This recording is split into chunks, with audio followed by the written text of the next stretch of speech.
Welcome to Mojo TV. బులెటిన్లో ముందుగా headlines.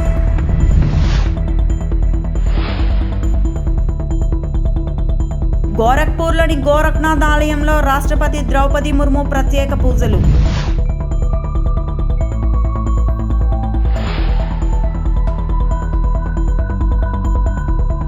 Payakaraopeta BC బాలికల హాస్టల్ను ఆకస్మికంగా తనిఖీ చేసిన హోంమంత్రి అనిత.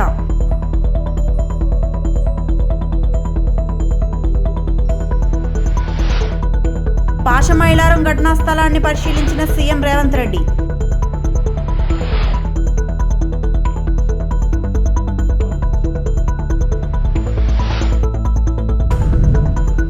నైరుతి రుతుపవనాల కారణంగా మన్య ప్రాంతాల్లో విస్తారంగా వర్షాలు.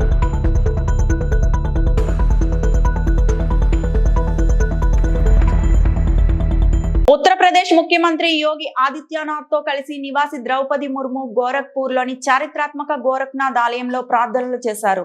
ఈ ఆలయం లోతైన సాంస్కృతిక మరియు ఆధ్యాత్మిక ప్రాముఖ్యతను కలిగి ఉంది మరియు నాథ్ శాఖ యొక్క ఆధ్యాత్మిక స్థానం కూడా. ఉత్తరప్రదేశ్ పర్యటన సందర్భంగా రాష్ట్రపతి మతపరమైన మరియు సాంస్కృతిక సంస్థలతో కొనసాగుతున్న సంబంధాన్ని ఈ సందర్శన హైలైట్ చేస్తుంది. భక్తులు మరియు ఆలయ అధికారులు సంప్రదాయ ఆచారాలు మరియు వేద మంత్రాలతో ప్రముఖులకు స్వాగతం పలికారు.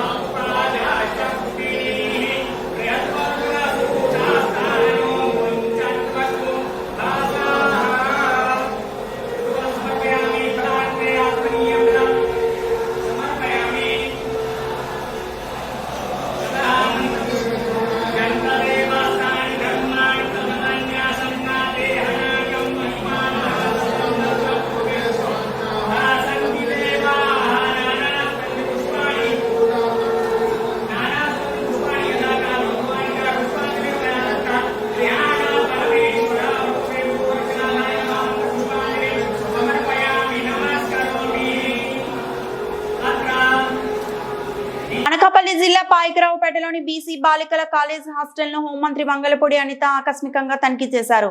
విద్యార్థుల యోగక్షేమాలను అడిగి తెలుసుకున్న మంత్రి హాస్టల్లోని సమస్యలపై తీవ్ర అసంతృప్తి వ్యక్తం చేశారు. సీసీ కెమెరాలు లేకపోవడం పట్ల మంత్రి ఆగ్రహం వ్యక్తం చేశారు. విద్యార్థులతో కలిసి భోజనం చేసిన మంత్రి ఆహార నాణ్యతను తక్కువగా ఉండటంతో అధికారులపై సీరియస్ అయ్యారు. మెనూలో ఉన్న పదార్థాలను సరైన విధంగా అమలు చేయకపోవడాన్ని గుర్తించారు. ప్రభుత్వ హాస్టల్లో కూడా సన్న బియ్యాన్ని వాడాలని స్పష్టం చేశారు. ఈ సందర్భంగా మంత్రి అనిత విద్యార్థులను ధైర్యంగా ఉండాలని, సామాజిక మాధ్యమాలపై అప్రమత్తంగా ఉండాలని సూచించారు. తక్షణమే హాస్టల్లోని సీసీ కెమెరాలు ఏర్పాటు చేయాలని ఆమె అధికారులకు ఆదేశించారు. హాస్టల్పై సమగ్ర విచారణ జరిపి 2 రోజుల్లో నివేదిక ఇవ్వాలని మంత్రి అనిత ఆదేశించారు.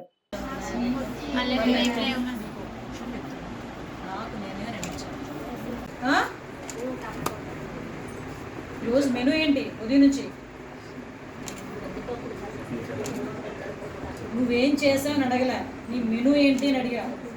మెనూ ఇచ్చారు కదా గవర్నమెంట్, ఆ మెనూ ఏంటి అని అడుగుతున్నా.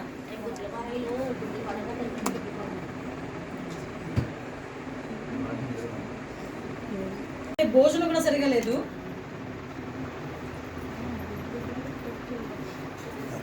అది ఓపెన్ చేయి. ఆ రసం ఇప్పుడు నైట్కి ఏమి ఉండాలి అసలు? యాక్చువల్గా మామూలు మెనూ ప్రకారం మీ మెనూ షీట్ ఎక్కడ ఉంది? పాషమైలారం ప్రమాద ఘటనపై సమగ్ర నివేదిక ఇవ్వాలని పరిశ్రమల శాఖ అధికారులకు తెలంగాణ సీఎం రేవంత్ రెడ్డి ఆదేశాలు జారీ చేశారు. ప్రమాద స్థలాన్ని సందర్శించిన రేవంత్ రెడ్డి భవన శిథిలాలను పరిశీలించారు. ప్రమాద ఘటన సహాయ చర్యల గురించి అడిగి తెలుసుకున్నారు. అనంతరం పరిశ్రమల శాఖ అధికారులతో రేవంత్ మంత్రులు మాట్లాడారు. ప్రమాదం జరిగి 24 గంటలైనా పరిశ్రమ యాజమాన్యం రాకపోవడంతో తెలంగాణ మంత్రి శ్రీధర్ బాబు ఆగ్రహం వ్యక్తం చేశారు. ప్రమాదం జరిగిన పరిశ్రమలో ఇంతకు ముందు తనిఖీలు చేశారా అని సీఎం రేవంత్ ప్రశ్నించారు. ప్రమాద ఘటనపై యాజమాన్యం బాధ్యత తీసుకోవాలని రేవంత్ అన్నారు. పరిహారం విషయంలో తీసుకున్న నిర్ణయం చెప్పాలని కంపెనీ ప్రతినిధిని కోరారు. ఇలాంటి ఘటనలు పునరావృతం కాకుండా చర్యలు చేపట్టాలని అధికారులకు సూచించారు.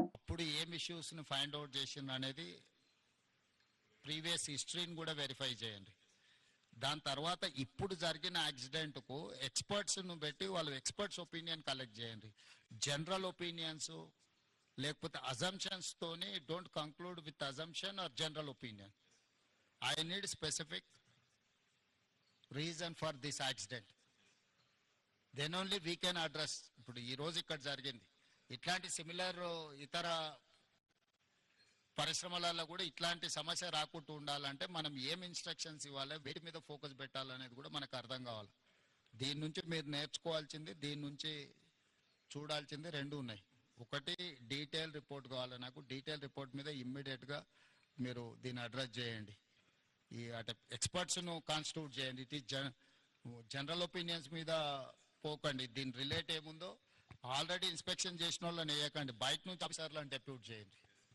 ఆల్రెడీ ఇన్స్పెక్షన్ చేసి ఆల్రెడీ దీని మీద ఉన్న వాళ్ళను మళ్ళీ ఒపీనియన్కి ఇస్తే they don't say anything. So కొత్త వాళ్ళను దీన్ని వేసి దీని మీద టోటల్గా డీటెయిల్ రిపోర్ట్ అనేది దీని మీద ఇమ్మీడియట్గా తీసుకోండి.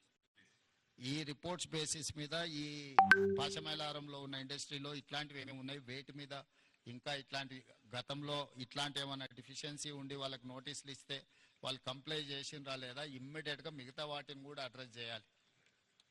మీకు ఇన్సిడెంట్ యాక్సిడెంట్ కానంత వరకు అంత బాగానే కనిపిస్తుంది. ఒక్కసారి సీరియస్ ఇష్యూ అయితే మళ్ళీ తర్వాత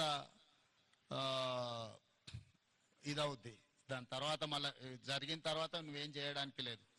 కాబట్టి ఇమ్మీడియట్గా మా అధికారులను అందరిని ఇచ్చి నువ్వు పర్సనల్గా సూపర్వైజ్ చేసి దీని మీద రిపోర్ట్స్ అన్నిటిని కూడా మీరు పర్సనల్ కూర్చొని చేయండి. This point number 1. రంగనాథ్, మీరు ఎవరి డిజాస్టర్ మేనేజ్మెంట్ ఎవరు లీడ్ చేస్తారు? మూడవది, ఇప్పుడు ఆ కొలాప్సబుల్ కండిషన్స్లో ఉన్న స్ట్రక్చర్స్ని ఫర్దర్ యాక్సిడెంట్ జరగకుండా దాన్ని ఎట్లా రిమూవ్ చేయాలనేది మూడో ఇష్యూ. సో ఈ అన్ని డిపార్ట్మెంట్ను కోఆర్డినేట్ చేయాలంటే you should have some mechanism to handle. ఇప్పుడు టుడే టుమారో అటెన్షన్ అంతూ ఉంటుంది, 2 రోజుల తర్వాత ఈ అటెన్షన్ లేకపోతే మళ్ళీ ఇంకేదో యాక్సిడెంట్ జరిగింది అనుకో, ఎక్స్టెన్షన్ ఆఫ్ దిస్ యాక్సిడెంట్, అది ప్రాబ్లం అవుద్ది. కాబట్టి నువ్వు ఇమ్మీడియట్గా దానికోసం మీరు స్పెసిఫిక్ రోల్ క్లారిటీ ఇచ్చుకుంటూ మీరు ఆఫీసర్స్ని డెప్యూట్ చేయండి. సెకండ్ థింగ్, ఆ కంపెనీ రిలేట్ వాళ్ళని కూడా ఎవరు అకౌంటబుల్ పర్సన్ ఉందో వాళ్ళందరినీ కూడా లైన్ అప్ చేయండి. ఈ రోజు జేకబ్ ఉంటాడు, Jacob will go tomorrow for Kerala.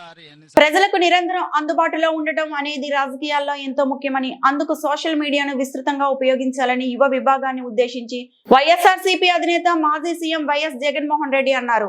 మంగళవారం తాడేపల్లి పార్టీ కేంద్ర కార్యాలయంలో జరిగిన యువ విభాగ సమావేశంలో ఆయన కీలక వ్యాఖ్యలు చేశారు. ఒకటి, ప్రజలకు అందుబాటులో ఉండడం. రెండవది, చిక్కటి చిరునవ్వుతో పలకరింపు. రెండు ఖచ్చితంగా ఉండాలి. ప్రతిపక్షంలో ఉండాల్సింది మరొక మేజర్ గుణం ఏమిటి అని అంటే, ప్రజలకు ఏదైనా సమస్య వచ్చినప్పుడు ప్రజల తరపున మనం ప్రజలకు తోడుగా నిలబడగలగడం. ఈ మూడు చేయగలిగితే ఎవరైనా లీడర్ కాగలుగుతాడు. ఇక్కడి నుంచి స్టార్ట్ చేయండి. నియోజకవర్గం స్థాయిలో నియోజకవర్గ అధ్యక్షుడిగా ఉన్న ప్రతి ఒక్కరికి నేను చెప్తా ఉన్నా, ఈ రోజు నుంచి స్టార్ట్ చేయండి. మనం ఈరోజు చూసేది యూత్ అధ్యక్షుడిగా, నియోజకవర్గం ఇన్ఛార్జిగా, యూత్ అధ్యక్షుడిగా ఫస్ట్ అడిగే ఇది. మీ చివరి అడుగు ఎమ్మెల్యే కావడం, అది గుర్తుపెట్టుకోండి. ప్రతిపక్షంలో ఉన్నప్పుడే ఇవన్నీ బలంగా మనం తయారు చేసుకునే వెసులుబాటు మనకు ఉంటుంది. వెసులుబాటులోకి రావాలి. ఆర్గనైజేషన్లో ఉన్న ప్రతి ఒక్కడు సోషల్ మీడియాలో ఆటోమేటిక్లీ ఎంపానల్ కావాలి. సోషల్ మీడియాలో మీ ఫోన్ అన్నది ఈరోజు యుగంలో మీ దగ్గరున్న గన్ను. మీ దగ్గరున్న గన్ను ఈరోజు యుగంలో, ఈ సోషల్ మీడియా యుగంలో మీ దగ్గరున్న ఏకైక వెపన్, ఏకైక గన్ను మీ ఫోను.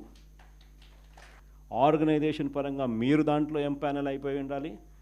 మీతో పాటు మీరు క్రియేట్ చేసి ఆర్గనైజేషన్ గ్రామస్థాయి దాకా కూడా ఆ ఆర్గనైజేషన్లో పార్టీ కావాలి. ప్రతి ఒక్కరి చేతిలోనూ కూడా మీకు అన్యాయం జరిగితే, ఆ అన్యాయం నాకు జరిగింది అని చెప్పి మీరు ఆ మాధ్యమంలో మీరు చెబితే, ఆ మాధ్యమం ద్వారా పార్టీ హైకమాండ్ మా దాకా కూడా తెలియడమే కాకుండా రాష్ట్ర వ్యాప్తంగా ఉన్న మొత్తం వైఎస్ఆర్సీపీ శ్రేణులందరికీ కూడా ఈ మెసేజ్ వెళ్ళిపోవాలి. నైరుతి రుతుపవనాల ప్రభావంతో గడిచిన 4 రోజులుగా మన్యంలో కురుస్తున్న వర్షాల కారణంగా జనజీవనం స్తంభించిపోయింది. ఎడతెరిపి లేకుండా కురుస్తున్న చినుకులతో మన్య ప్రాంతం చిత్తడిగా మారింది. దీనితో మన్యంలో జరిగే వారపు సంతలు వెలవెలబోతున్నాయి. అదే క్రమంలో సోమ మంగళ వారాల్లో చింతపల్లి మండలంలో అన్నవరం లోతుగెడ్డ జంక్షన్ వారపు సంతలు వెలవెలబోయాయి.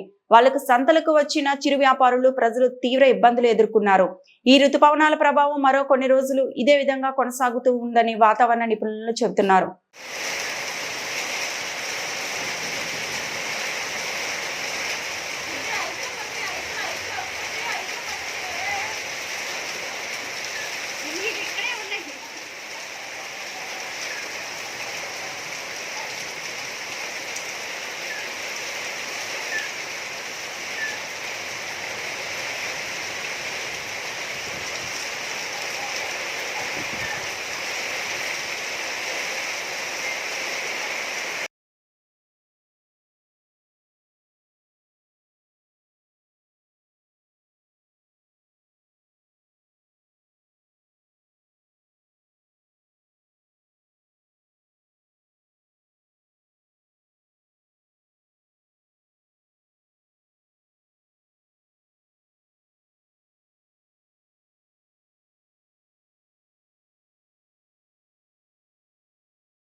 ఘోర రోడ్డు ప్రమాదం. ఇసుక లారీ అతివేగం, ఒక మూగజీవి మృతి.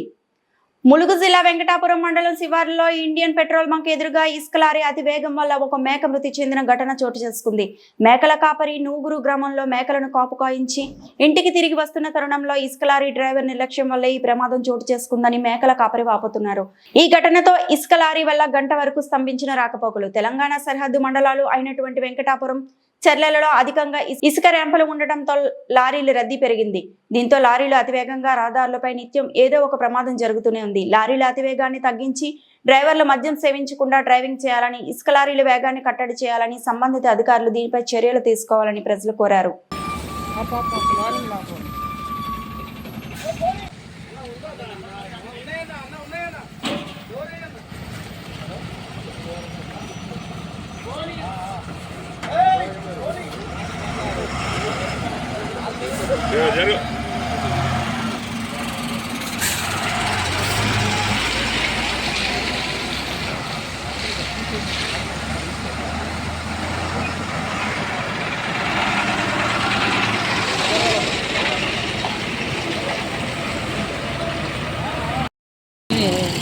తోడుకుంటే గట్ట చేసి ధర్మయ్యాను కర్రతో ఆపుతూనే ఉన్నాడట. ఆయన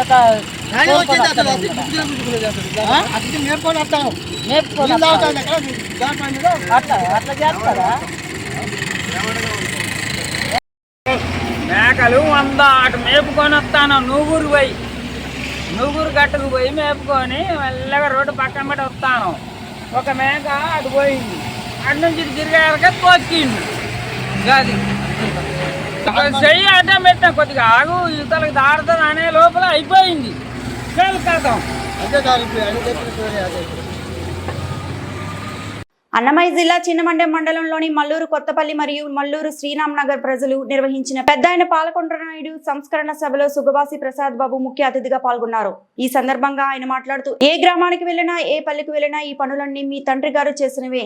ఆ గ్రామస్తులు చెబుతుంటే నాకు ఎంతో తృప్తి కలిగించిందని, మారుమూల గ్రామానికి వెళ్ళిన పాలకొండ్రాయుడు గారు చేసిన అభివృద్ధి కనబడుతుందన్నారు. తన తండ్రి పార్టీ పెట్టిన నాటి నుంచి తుది శ్వాస విడిచే వరకు పార్టీలోనే కొనసాగారని, పార్టీని, పాలకొండ్రాయుడిని ఇక్కడ ప్రజలు ఏనాడు వేరుగా చూడలేదన్నారు. తనని కొందరు టీడీపీ నుంచి వెళ్లగొట్టాలని చూస్తున్నారని, తాను టీడీపీలోనే కొనసాగుతానని, మాకు జరుగుతున్న అన్యాయాలను పార్టీ అధిష్టానం దృష్టికి తీసుకెళ్తానన్నారు. తెలుగుదేశం పార్టీ కోసం ఎవరైతే కష్టపడ్డారో స్థానిక సంస్థల ఎన్నికల్లో వారందరికీ అవకాశాలు కల్పించే విధంగా తాను అధినాయకత్వంలో మాట్లాడుతానన్నారు. నా తండ్రి గారిని ఏ విధంగా ఆదరించారో నన్ను కూడా మీ కుటుంబ సభ్యుడిలో ఒకటిగా చూడాలని ప్రజలకు విజ్ఞప్తి చేశారు. నియోజకవర్గాల్లో ముఖ్యంగా బీసీ ప్రజలు, ఎస్సీ ప్రజలు మైనారిటీలు ప్రతి ఒక్కరూ ఆయన్ను గుండెల్లో పెట్టుకొని గెలిపించుకున్నారు. తర్వాత మేము అండగా ఉంటున్నామని నాకు ధైర్యం చెప్తున్నారు. నేను నిజంగా మీకు అందరికీ ప్రమాణం చేసి చెప్తున్నా, రాజకీయంగా నా పరిస్థితి ఎలా ఉంటుందో ఏమో నాకైతే తెలియదు, కానీ మిమ్మల్ని వదిలి కానీ మీకు ద్రోహం చేసే పనులు కానీ మిమ్మల్ని మోసం చేసే పనులు కానీ నా జీవితంలో చేయను. రేపు పదంగా నాకేదన్నా రాజకీయంగా అవకాశం వచ్చినా మిమ్మల్ని అందరినీ గుర్తు పెట్టుకుంటా, మీ ఇంటికాడికి వచ్చి మీ సమస్యలు పరిష్కరిస్తా. మీకు ఎలాంటి సమస్యలు ఉన్నా గ్రామాల్లో కానీ మీ పర్సనల్ సమస్యలు కానీ ఎలాంటివి ఉన్నా కూడా మీకోసం నేను పనిచేస్తా, నిజాయితీగా పనిచేస్తాడు. వాళ్ళకు స్థలం సరిపోదు, చుట్టూ అన్ని ప్రైవేట్ లైన్లు ఉన్నాయి. నాకు ఇంత ముందు ఉన్నంత వరకు నేను అవసరం ఉన్నంత స్థలం తీయించాను. రాబోయే కాలంలో వాళ్ళకి ఆ స్థలం సరిపోకపోతే ఖచ్చితంగా నువ్వు కొనియాలి. వాళ్ళకి అవసరం ఉన్నప్పుడు ఖచ్చితంగా వాళ్ళకి ఎలాంటి సమస్య ఉన్నా కూడా నువ్వు పరిష్కరించాలి అని చెప్పి చెప్తున్నారు. ఈరోజు నేను ఖచ్చితంగా మీకు మాట ఇస్తున్నాను, మీ సొంత బిడ్డలా నన్ను అధికారంలో ఉన్నా అధికారంలో లేకపోయినా గ్రామాల్లో ఈ చుట్టుపక్కల గ్రామాలకు ప్రతి ఒక్కరికి హామీ ఇస్తున్నా, మీకు ఎలాంటి సమస్య ఉన్నా నేను తీరుస్తాను, ఖచ్చితంగా వాళ్ళ పరిష్కారానికి కృషి చేస్తానని చెప్తున్నాను. ఈ వార్తలు ఇంతటితో సమాప్తం.